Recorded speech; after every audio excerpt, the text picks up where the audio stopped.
Hi everyone, welcome back to another episode of Webtech Tutorial.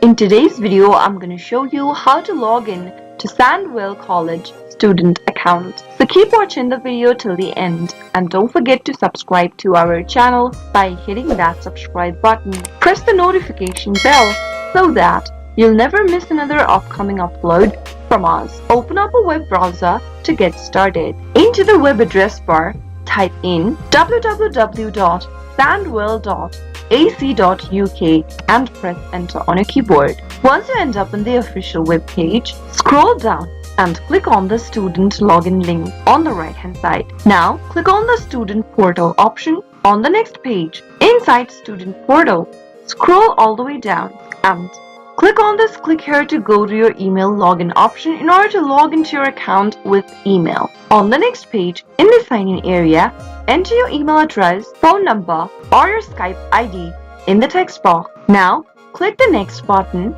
and soon after you do that, you'll be able to log into your Sandwell College as a student. That is how it can be done.